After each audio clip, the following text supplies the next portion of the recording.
Okay, good morning, everyone, and welcome to this webinar series. This is the first one of a set of three.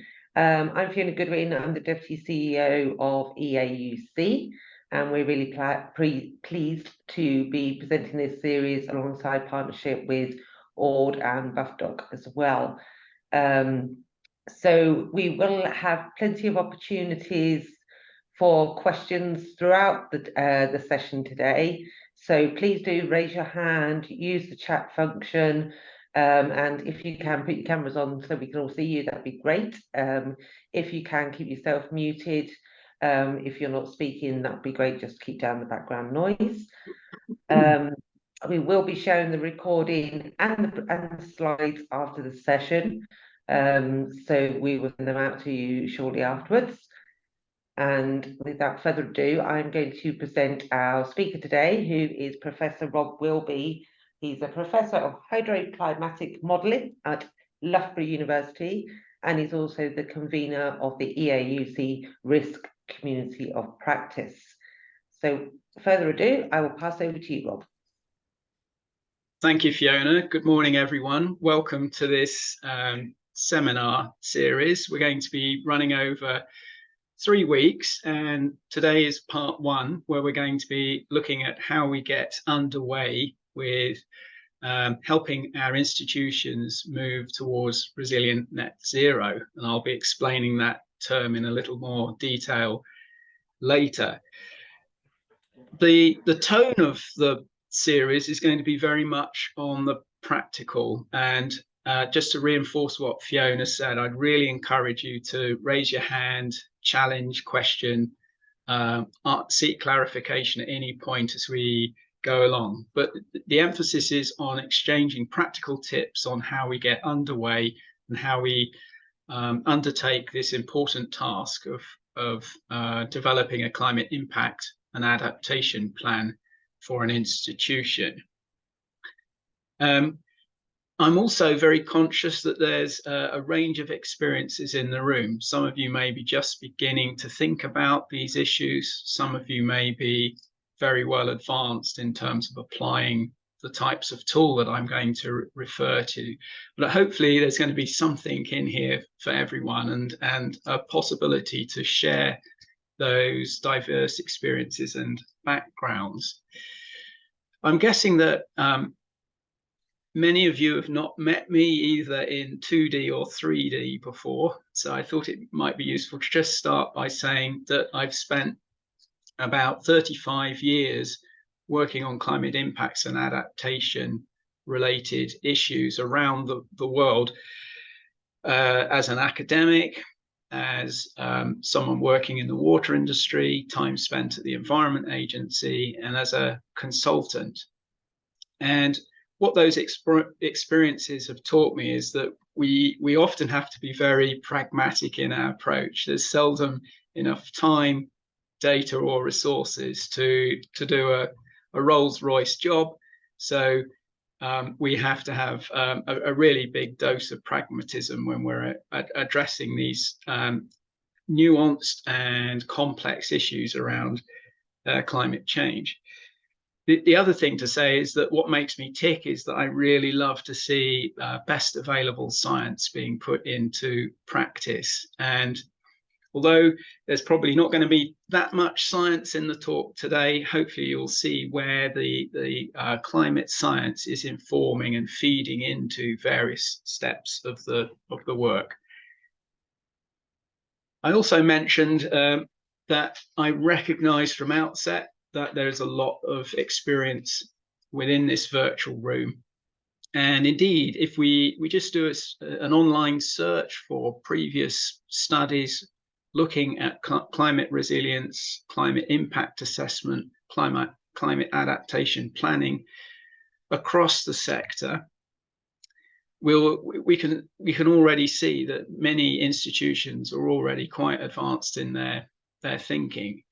And this is nothing that those of us that are just beginning should be intimidated about. In fact, it means that there's already a rich archive of resources out there that we can turn to see how others have approached the the challenge of managing climate risks. So we can draw inspiration from the types of study which I'm showing on the screen here.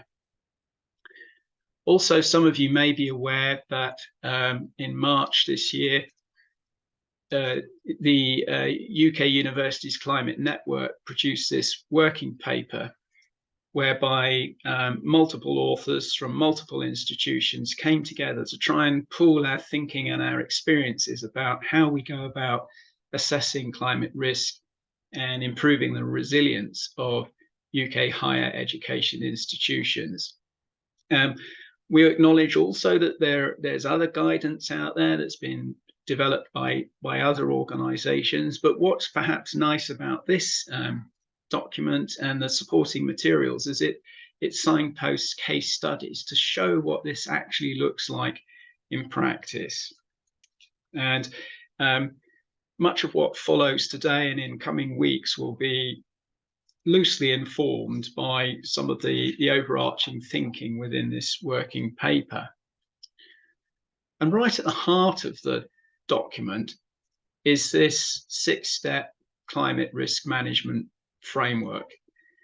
Now, you'll instantly note that it's a complete circle. So step 1 to step 2 and through to step 6 eventually returns to step 1, and that's very deliberate. It's telling us that climate risk management is an open-ended and it's an iterative process. I don't think we'll ever be able to say that our institutions are completely adapted or we've arrived in terms of climate risk management. It's an open-ended, iterative process. But here, what we're going to be doing is looking at, in particular, steps 1 and 2 this week, laying the ground for the steps that follow later on in weeks 2 and 3. And so I'll also be referring to other climate risk management frameworks, which by and large adopt this same circular step-by-step iterative process. Now, some of them have been customized for different sectors, perhaps for planning in the urban environment, planning for the Ministry of Defence or other sectors, but they essentially follow this circular iterative approach.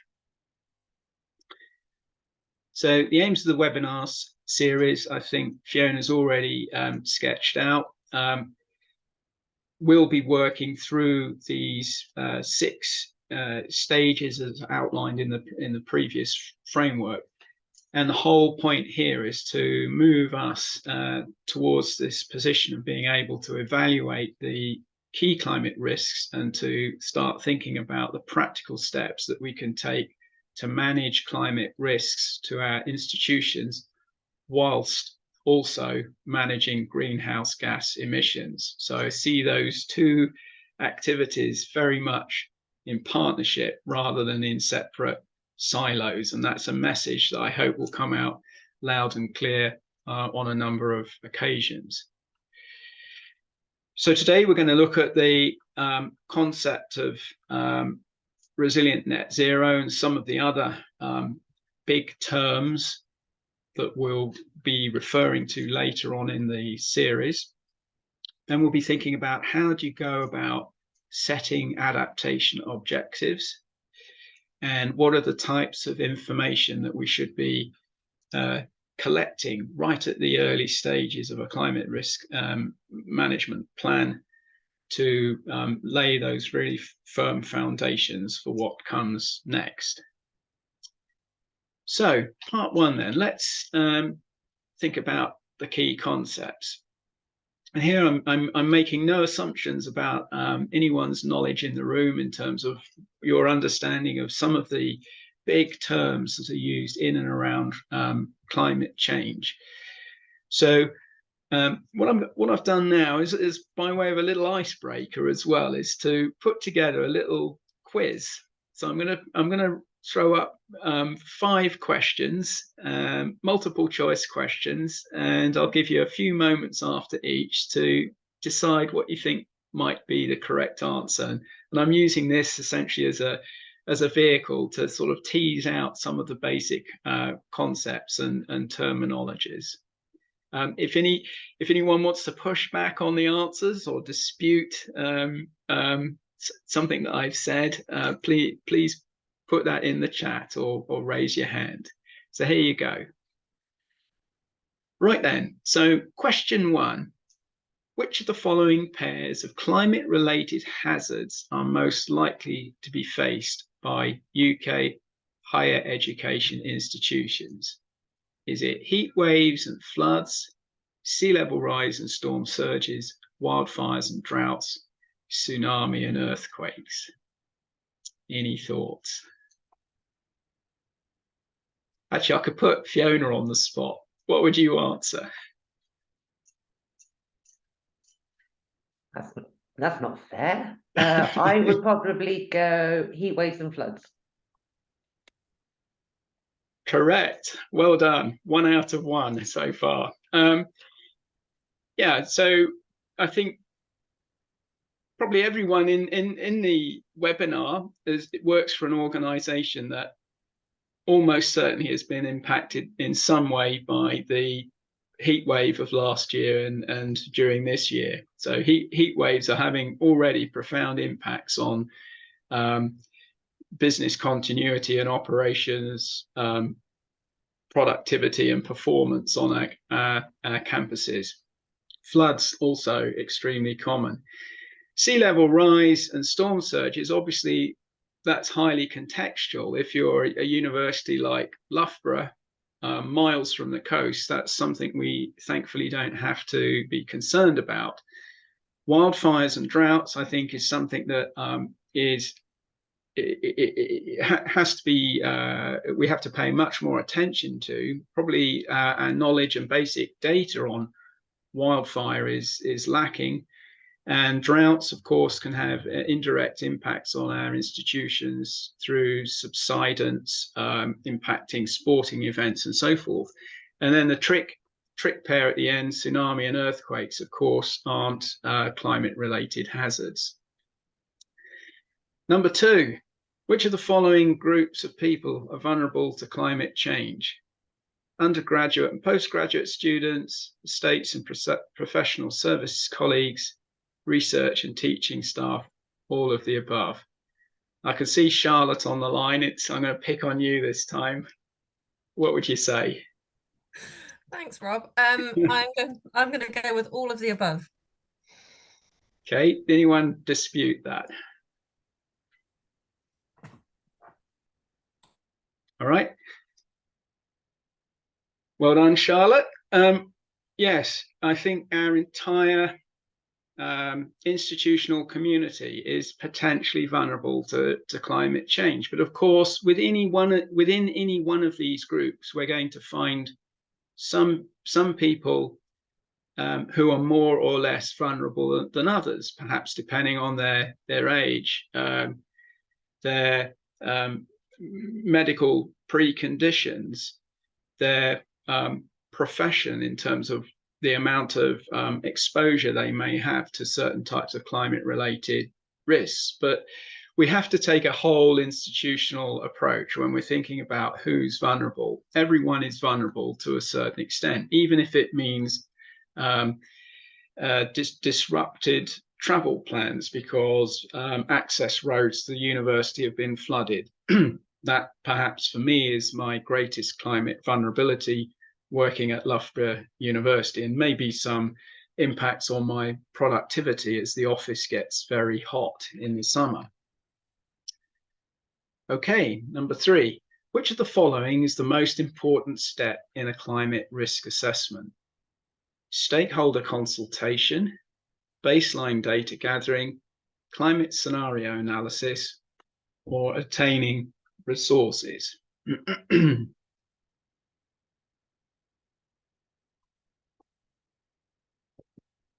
Most important step, maybe an arbitrary one. Charlotte, I can see you're thinking hard there. Put you on the spot again. What would you go for? I'm gonna go with I think I'm going to go with stakeholder consultation. I don't think I could do a climate risk assessment without it. Why is that? Why do you think you couldn't do one without the stakeholder consultation? Because I don't know fully how my sites operate on the day to day. I don't know where the vulnerabilities are, but those people who are on the ground, they really know the ins and outs. If I turn around to them and say, well, what happens in a heat wave? They're going to know. They're going to know what's happened in the 40-degree last year. So I can't make those assumptions. I need those stakeholders to have that input. Thank you. Excellent textbook answer, in my view. We have to start this whole process by engaging with the whole community, exactly as you say, because there's so much on the ground knowledge of the risks, the vulnerabilities, and the impacts that have already happened at our institutions. There's so much knowledge as well in terms of where we go to obtain the data sets, who are the other networks and communities we should tap into. And I hope you can see that everything else that then follows, you know, that consultation signposts where the data sets might be. It sets the scope for the level of technical detail and complexity of the analysis that follows before we go into the climate scenario work. And then the size and the level of ambition and the scale of the vulnerabilities, of course, should be reflected in the level of resourcing to undertake this kind of work. Okay, number 4. Which of the following deliver adaptation mitigation co-benefits? Carbon offsets for Scope 3 emissions, more green space on campus, overseas travel policy, all the above.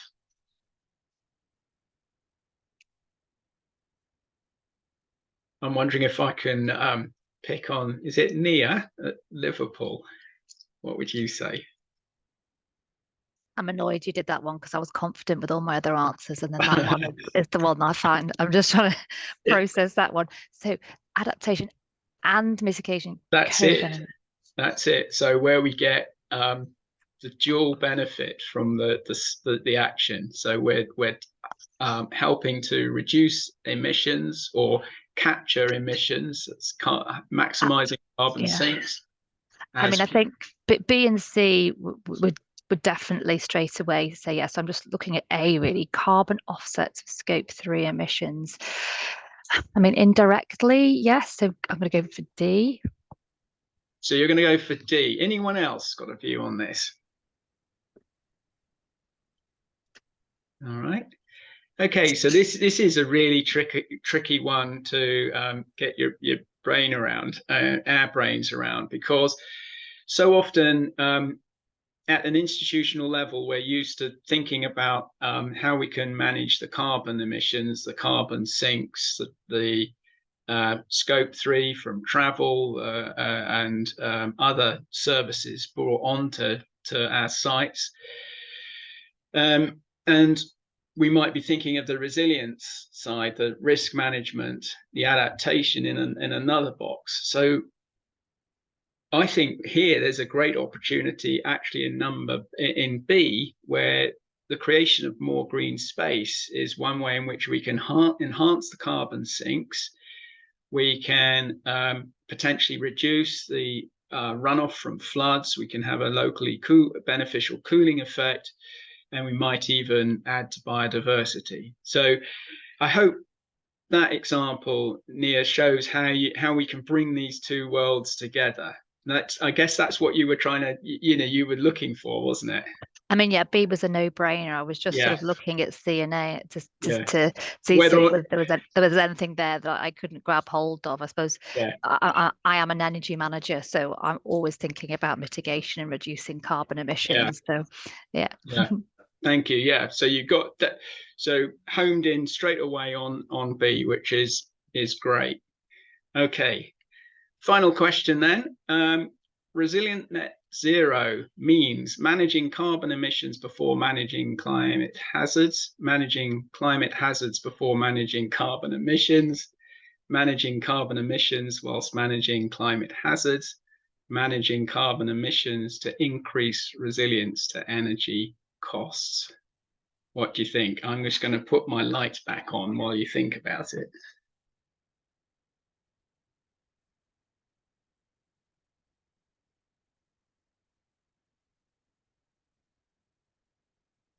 So I might ask, put Nia on the spot again, if I may, as you're an energy manager, so you're hardwired to think about at least one of these silos, aren't you? So what's your understanding of resilient net zero? I mean, I really like that term. I've never heard it before. Yeah. I'm definitely going to be using it from here on in.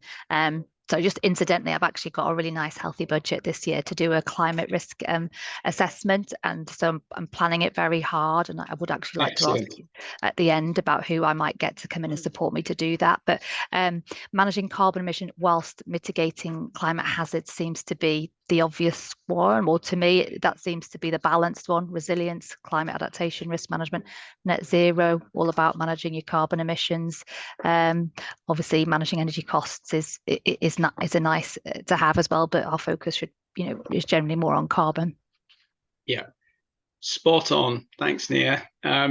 Absolutely, and I'm glad you like the term resilient net zero, which is not actually used as much as it should be, in my view, because again, in my view, I think we should be striving for the integration of these two very important pillars of work, not emphasizing one before the other. Later on, we will see that actually there are significant synergies and sometimes trade-offs that have to be made, that we have to think through, that our actions on cutting carbon emissions may actually increase our vulnerability to climate risk, or climate risks may potentially impact our ability to manage carbon emissions. So we should ideally be approaching these two together. Okay.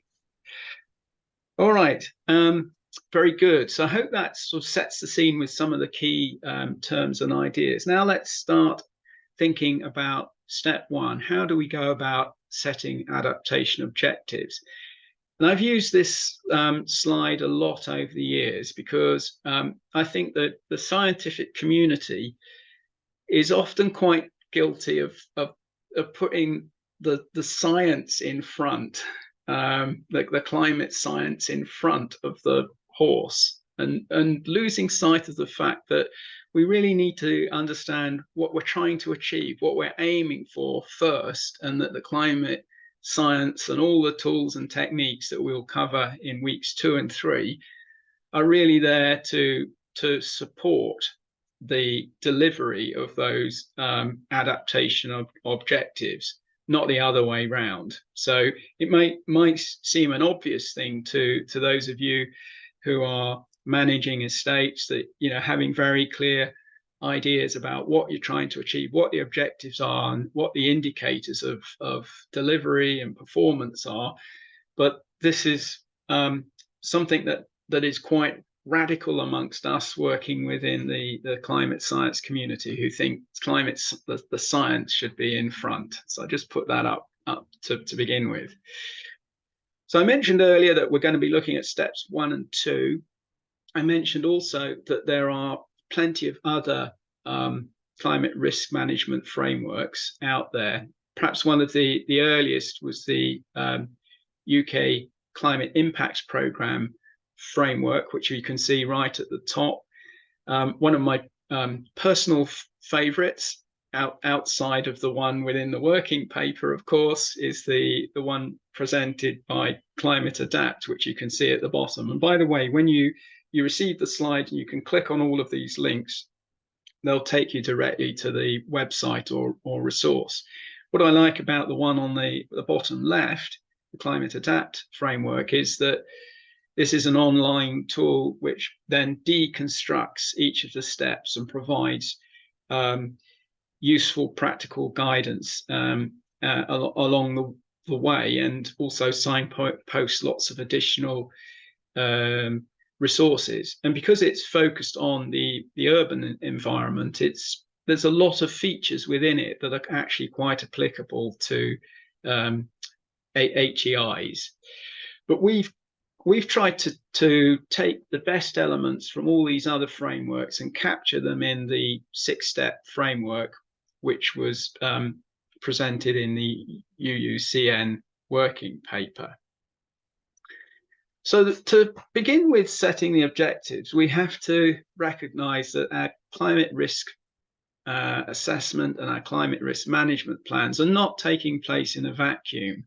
At the macro scale, the government has set out some big visions for, in this case, 2030, and a strategic framework for international climate and nature action.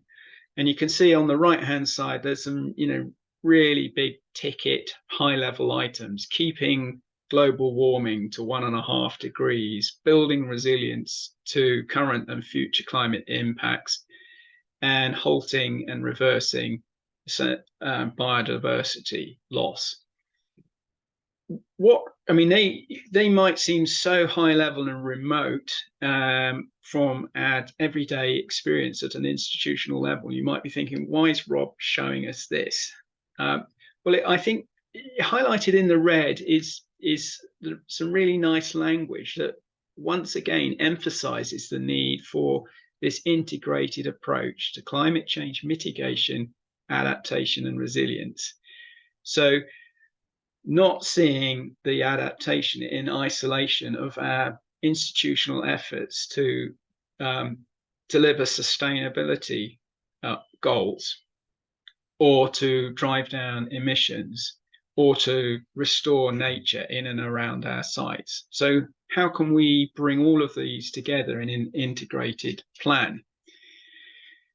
We also have to recognize that our planning, our objectives also sit within a national scale adaptation plan. And the third national adaptation program was published this summer. And this sets out, again, a very high level vision for the nation, which is essentially about building resilience to the risks identified by the third National Climate Change Risk Assessment.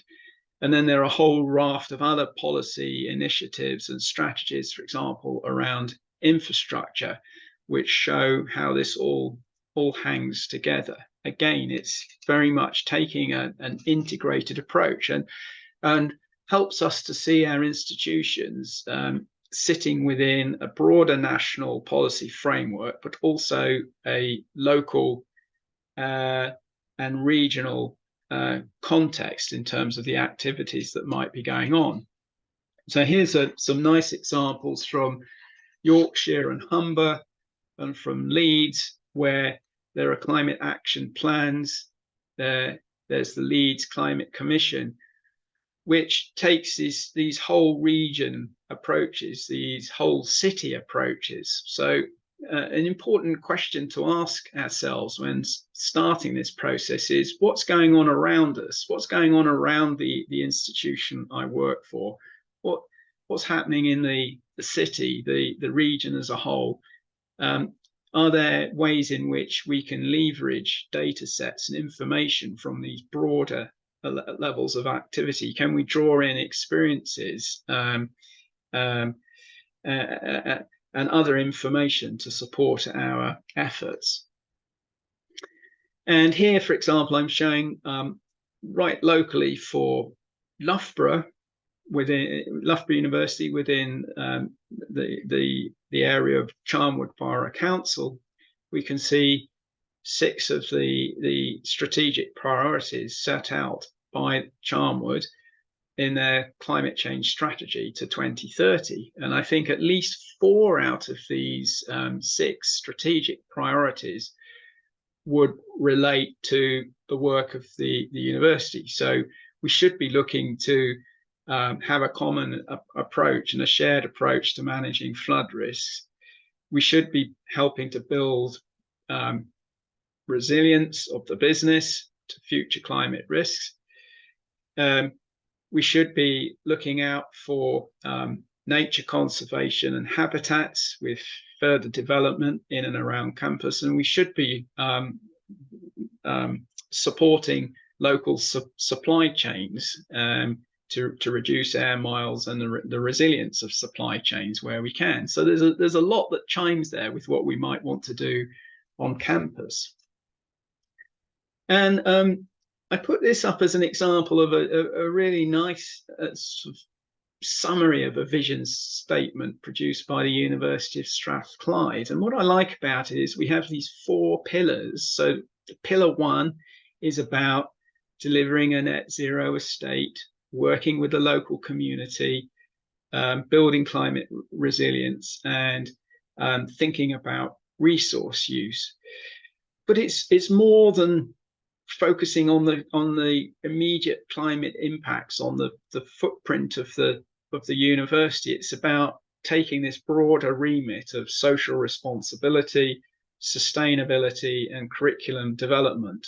And here again, I think it emphasizes the need to be really inclusive at outset when we're consulting with colleagues. So it might not seem immediately apparent that we talk to those who are delivering or designing the curriculum, but there's a role for this in the overall institutional climate risk assessment and adaptation plan, as we shall see later. We also have to recognize that the campus or the facilities that we see today are going to be evolving through time. So physically evolving as old buildings are replaced or retrofitted, or new laboratories, halls of residence, offices are constructed, and so forth. So there's going to be a continued development of our sites, no doubt. But again, this is happening within a broader landscape of the evolution of higher education in the UK. So are we expecting to continue with the same kind of focus on physical campuses as we have today? Or are we getting ready for a transition to have perhaps more virtual campuses, which places a lesser emphasis on physical climate risks, perhaps? Do we see the university as serving our local community? Or do we see it as part of a globalized network where students are accessing degrees from multiple institutions in virtual environments online?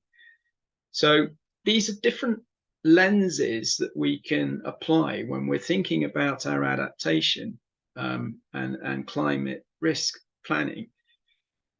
We can think about how well would that plan perform if we, for example, as an institution, move towards a greater onus on local communities and resilience building with more virtually delivered content to lifelong learners. What kind of institution physically and virtually would that imply, and how would that affect the type of climate risks we need to think about?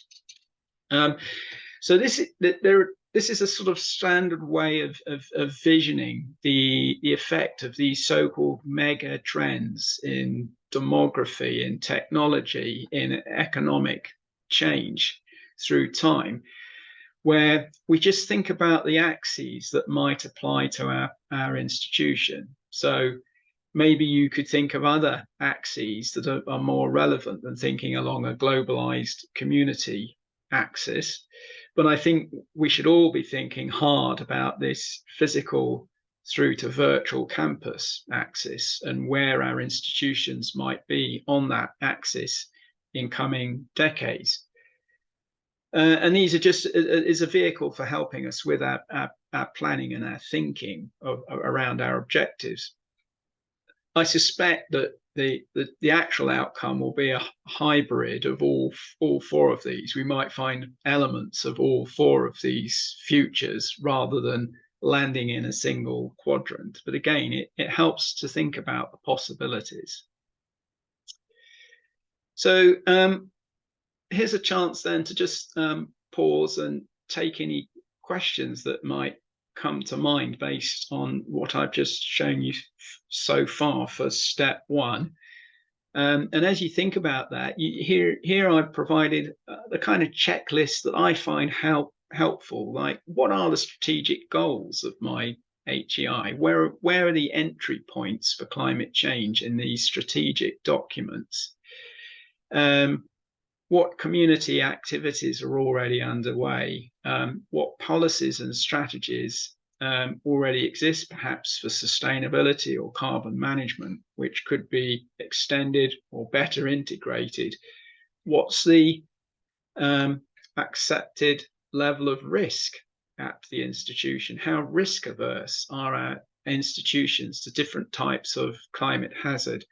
And what might our respective HEIs look like in the future? So Fiona, I wonder if there's any questions, or if anyone would like to raise a hand to query what we've covered in step 1. Hopefully that's all clear.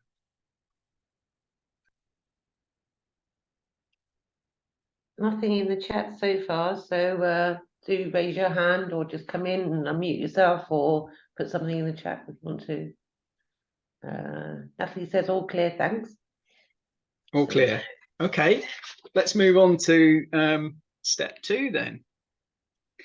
And this is the really, really important task of gathering contextual information, all the data, the baseline information that we're going to need to evaluate risks and to determine how risks are evolving through time. And this should be an absolutely inclusive as possible process. As I think Charlotte said right up front, you know, we need to be making sure that we're listening to all of the local on the ground knowledge in terms of what's already happening in terms of climate impacts and the practicalities of asset management, looking after operations and people on and around our sites.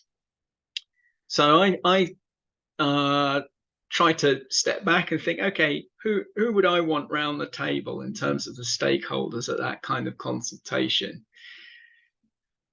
So here we can see all sorts of different communities, all with a vested interest in climate risk management. So of course there's the teaching and research staff, the students, postgraduates and undergraduates, the various professional services groups in sustainability teams, finance, estates and media. But there's also the need to acknowledge the connections to local communities, local authorities, as I've already shown, and regional agencies, for example, such as the Environment Agency, and also the need for senior level buy-in and support and accountabilities within university structures such as the Senate. Now, I just wonder if, you know, again, have I missed anything here? Anyone you would like to see around the table that perhaps isn't shown on this figure?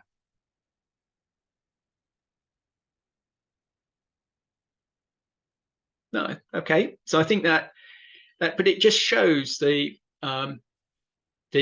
diversity of groups that we should be ideally involving from outset in our consultations.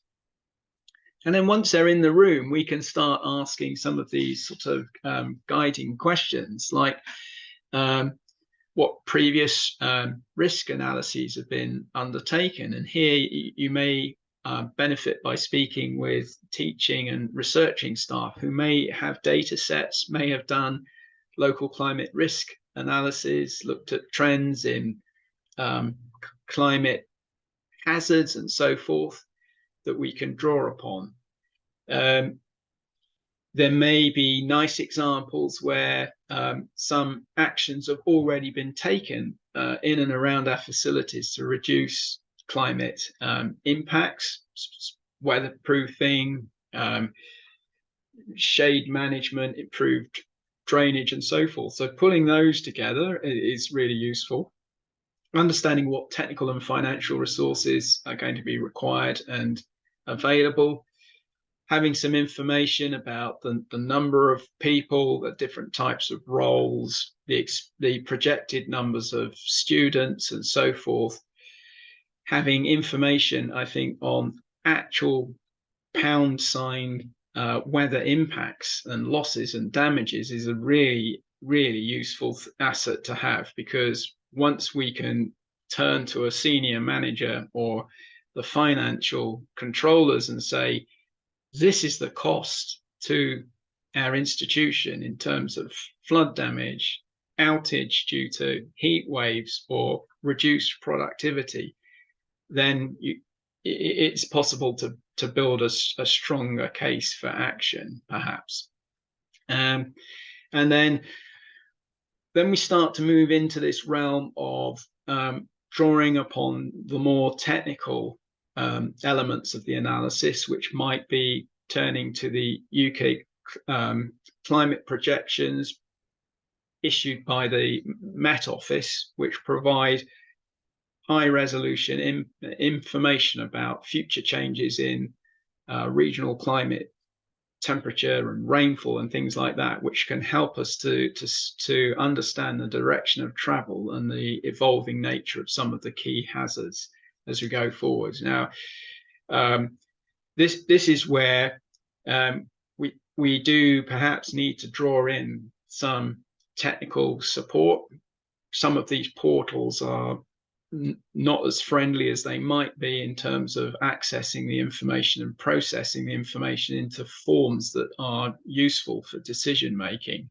So I just sort of raise a cautionary remark there.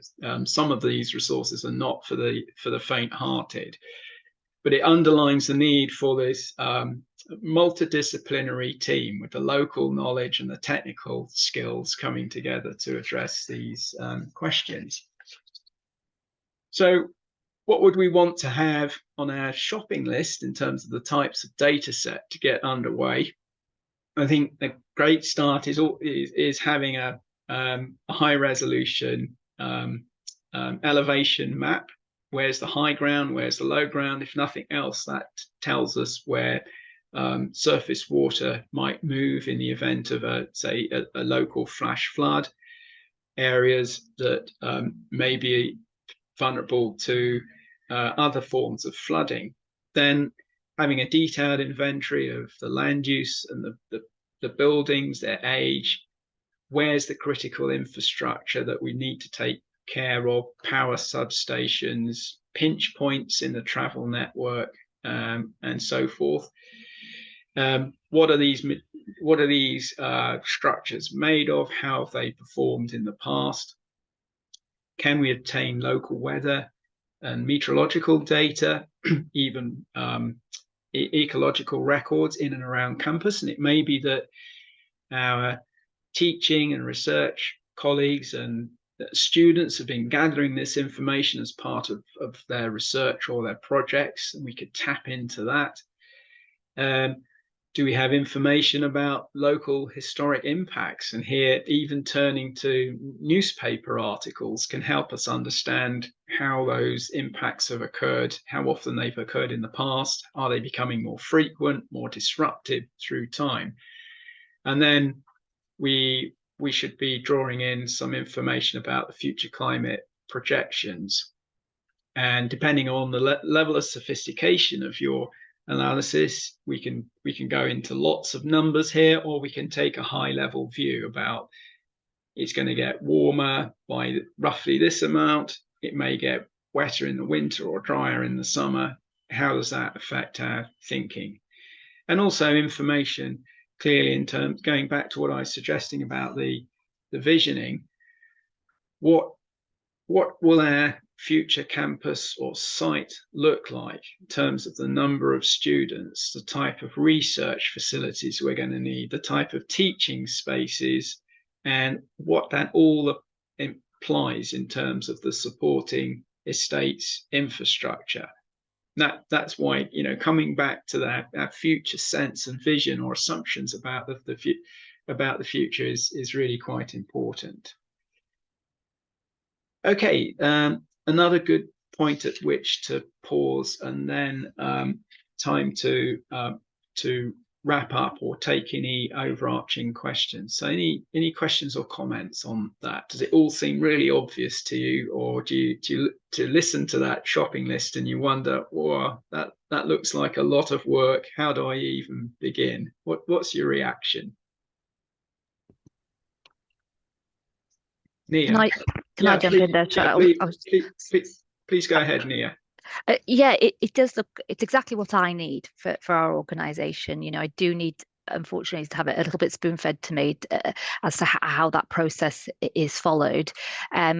I really like the slide with all the different stakeholders on. That's very useful to bring together, especially for the risk workshop. You've got senior management in there. Yeah, absolutely. I was just thinking we have like a strategy team that deals with corporate risk. So we're actually thinking of developing like a little task and finish group to sort of take this forward. But I need external resources to come in and do a lot of this for me. I almost need to sort of commission it out. Obviously, I would be involved with that sort of mini team, but we're just lacking physical people to do the jobs at the moment. But we have money to bring people in. I know this isn't quite what you were asking, perhaps, but I'm wondering what sort of organisations are out there who are, you know, really experienced and knowledgeable in this field with these types of models that could help us. Well, here you might benefit by talking to peers in other institutions. So I'm aware that, you know, some HEIs have commissioned external consultants, for example, to support with certain parts of the work.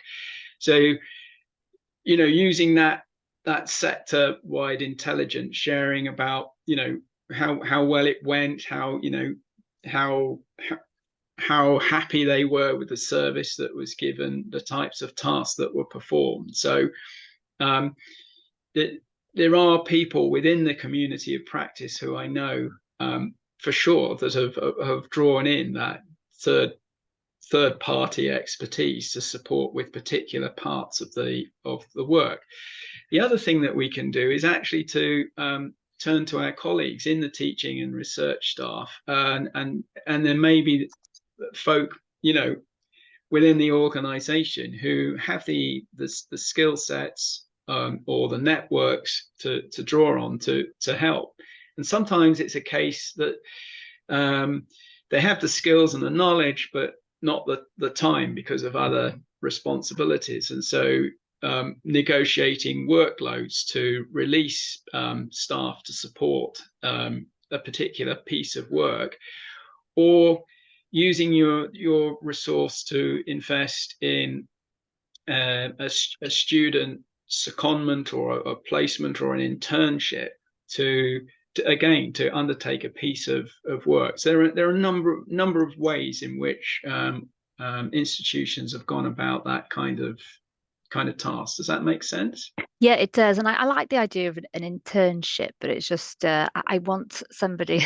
You obviously have deep knowledge and understanding, and if I'm going to get those stakeholders in a room that you can see there, I need somebody with authority, deep experience, deep understanding to come in and lead a workshop. You know, I wouldn't want to put a student in front of a group like that. It'd be very intimidating. But what I'll do, I'll reach out to the COP, which is associated with this group. Perhaps Fiona can help me with an email address for that group, so I can reach out. Thank you.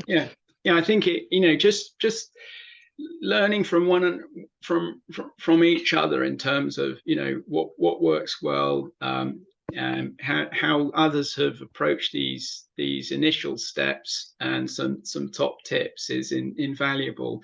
And I share your view. I'm a great fan of investing in our own students where we can, because you're not only delivering on a piece of work, but you're investing in their skill set, their capacity, and their future, their ability to then take those transferable skills out and serve others in this way. So I think there's a lot to be said for interns and secondments, but I completely get your point of view that, you know, if you're going to get these senior guys around the table at the outset, then you've got to have someone who can, as you say, speak with authority, can just sort of really really explain the scale of the challenge and just some of the practicalities that lie ahead.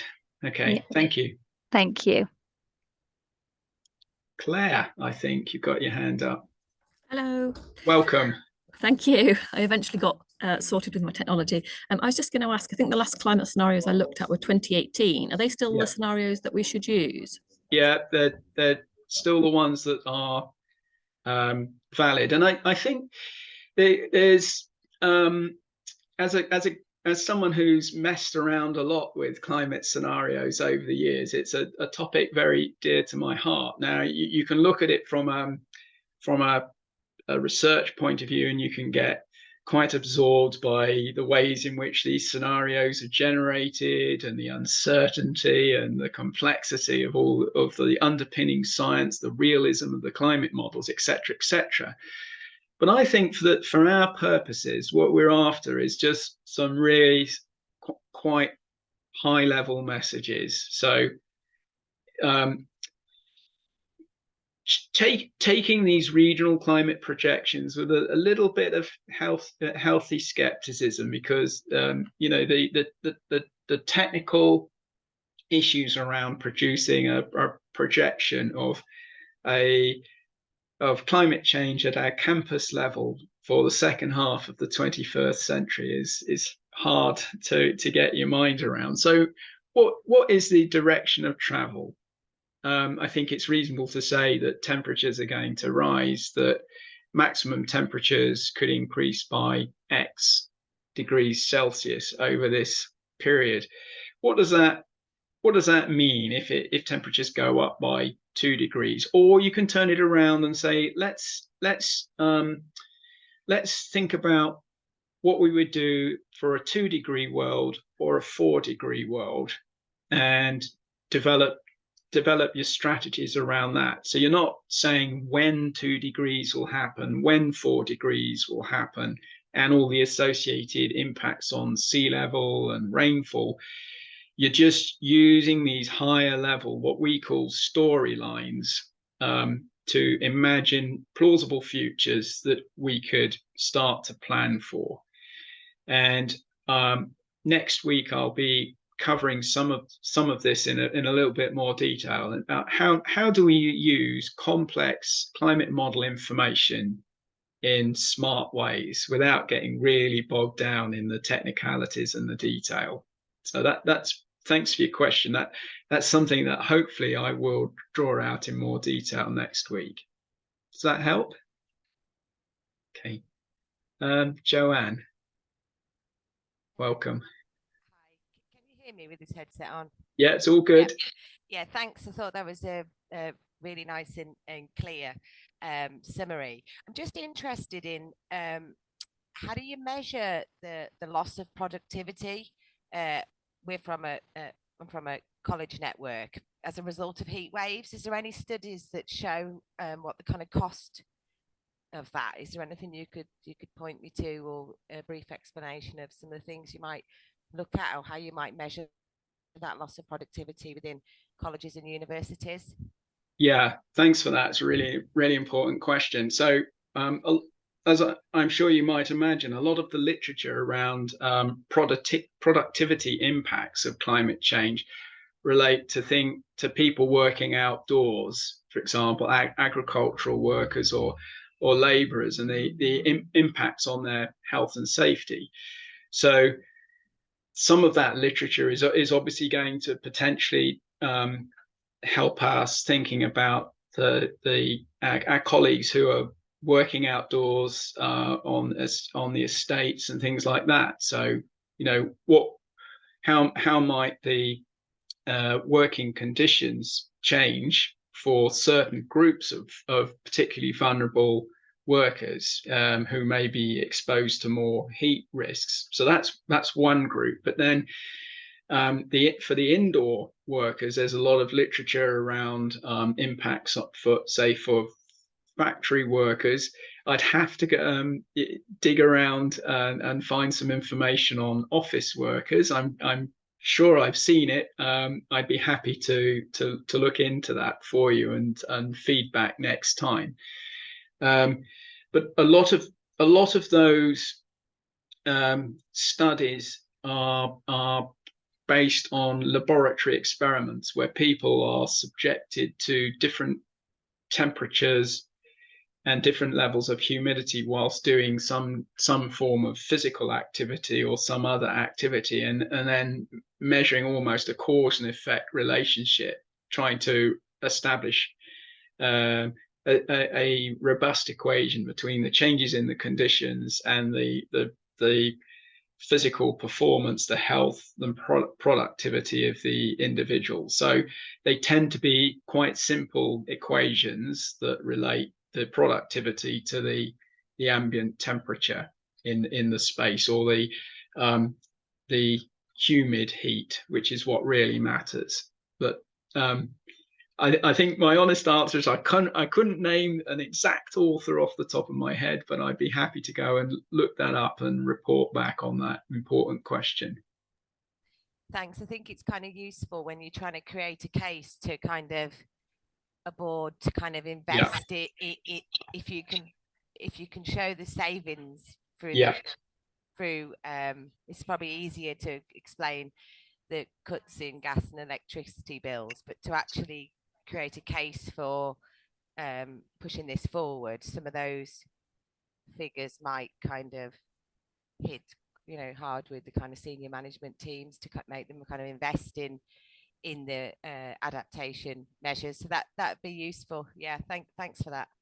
Yeah. So and of course, so there's the impact on product. So I think your question is really important, because it helps us to think about the different environments people are working in, whether they're indoors or outdoors, and the health and productivity impacts of different groups. So we can't treat everyone in the same way.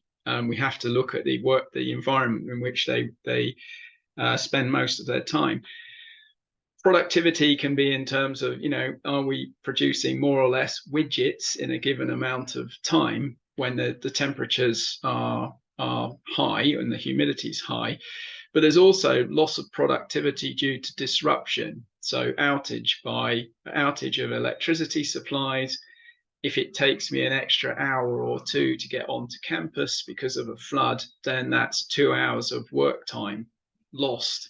So again, what I'm saying is we can, I think there's a really interesting piece of work around the productivity impacts, but looking at it in this more sophisticated, nuanced way. Okay. Any other questions? There.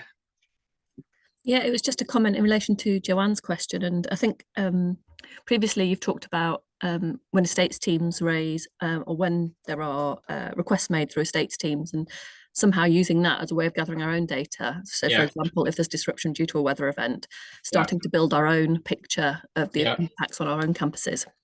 Yeah, absolutely. And I think that would be having that sort of centralized information or reporting system where we can harvest even that qualitative information about local impacts.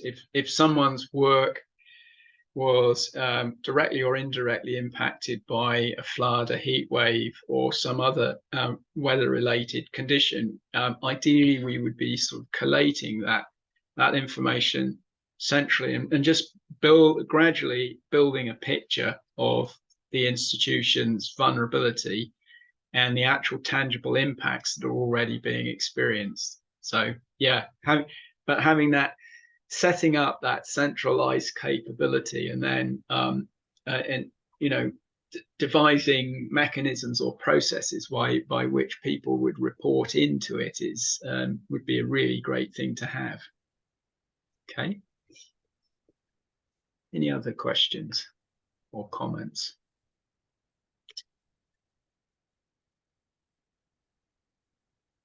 Okay, so let me just wrap up then, Fiona, unless we've got anything else in the chat. Dan's just put heat and broken rails in London. Yeah, so terms of disrupting people's ability to get to work. Is that it? Yeah. Okay. All right then. So just some concluding remarks. I hope that we can recognize that climate risk assessment and adaptation is highly contextual. So through this webinar series, we can explore some of the tips, some of the things that elements that we might like to have in place. But of course, each one of our institutions has highly contextual sets of climate hazards and different types of exposure, whether we're on the coast or whether we're inland, low-lying ground, high ground, exposed to urban heat island, and so forth. So each site is unique, and so we have to take that highly contextual, localized approach. I hope I've shown that having a really clear sense of direction and an inclusive approach right at outset is super important. So making sure we've got the horse in front of the cart. Just keep that image in mind, understanding what the objectives of the exercise are and where we're trying to go.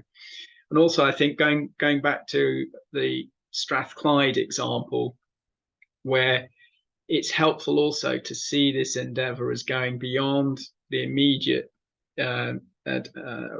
requirement to protect people, buildings, and operations, and see this as a more inclusive, broader raft of activities around curriculum development and advancing sustainability efforts in and around our facilities.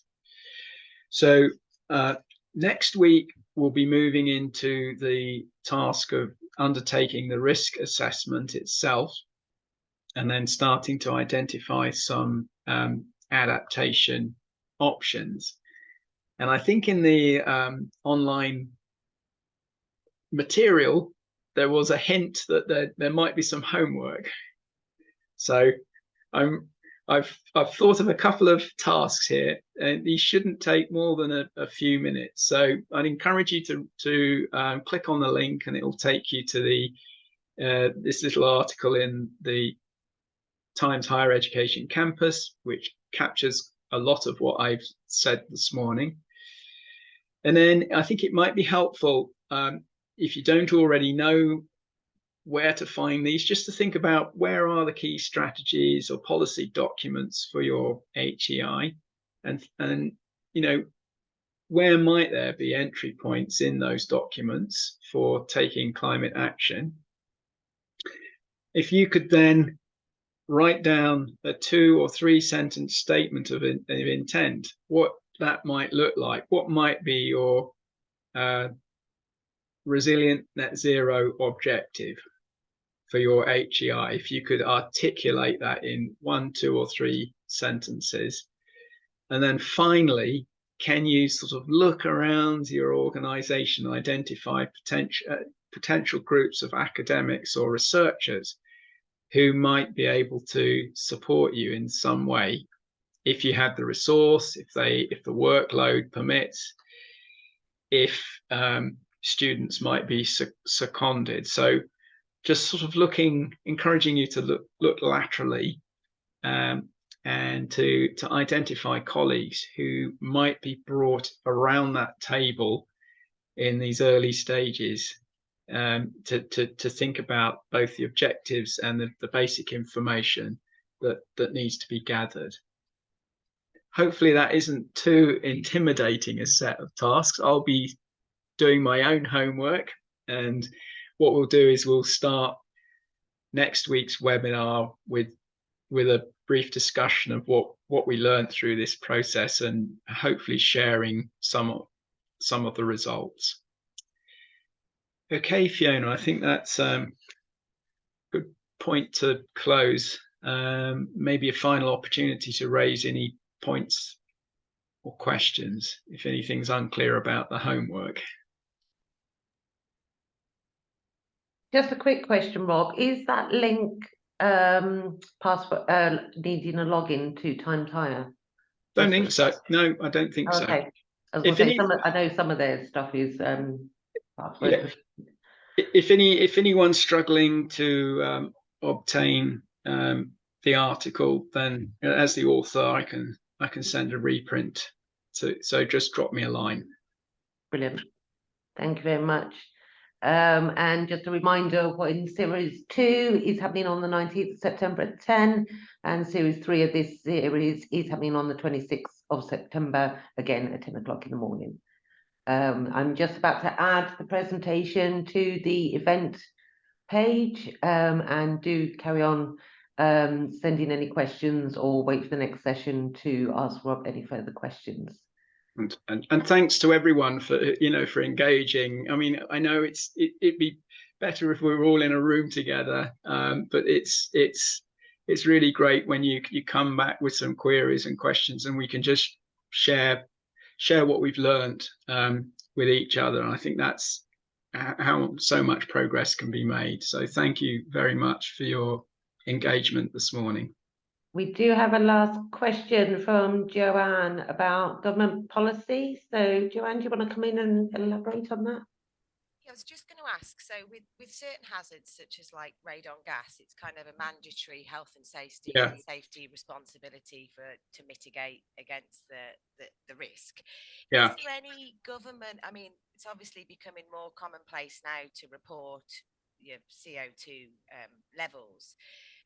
But is there anything becoming mandatory, or is there any kind of guidance from central government on universities having to report adaptation methods or resilience? Is there anything being driven from policy to say that this is going to become law or a mandatory requirement rather than just kind of a nice to do at the moment?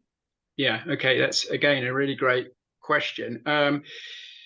So last week in an overarching webinar, I pointed to what is actually covered in the National Adaptation Programme, and it does provide some reference to schools and prisons in the same context in terms of protecting people from high temperatures and flooding, and the need for example, schools to go forward with a review of their risks and an adaptation plan. Now, I would have to check to see where that is in terms of Department of Education, what's actually happening. Maybe Fiona knows more about this on that scene. So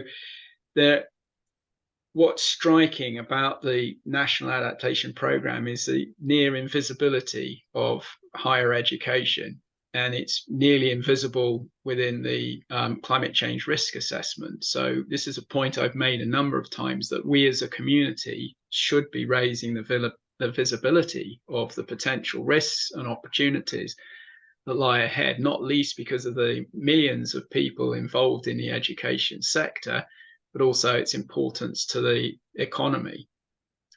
So I think as a sector, we should be more vocal about the need for attention and support and advice. That said, we're also going to be having to turn to existing guidance and requirements. For example, around new developments have to follow Environment Agency guidance and advice around flood risk assessment, and including climate change allowances into plans. So there are certain climate risks and hazards where there is existing rules and regulations in terms of what has to be done. But from my perspective, unless anyone else knows otherwise, it's rather fragmentary rather than this sort of overarching collection of this is what has to be done, why and how.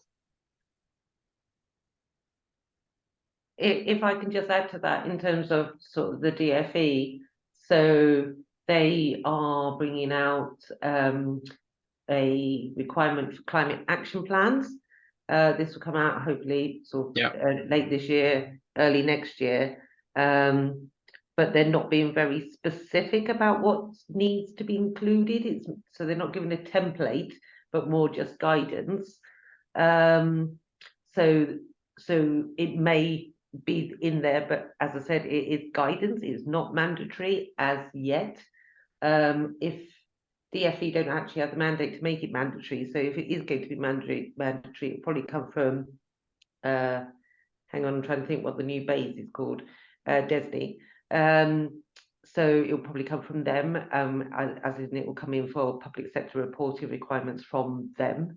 That is for England. For Scotland, there is already public bodies reporting requirements in there, and risk is an increasing element within that reporting requirements. But I would say I completely and utterly agree with Rob in that this is an area that the sector is lacking in and really needs to be much stronger. And I think, as Rob says, there will be other sort of areas that are driving this, such as planning permission and things like that. But at the moment, it's not any mandatory reporting in England. Sorry. Thanks, Fiona.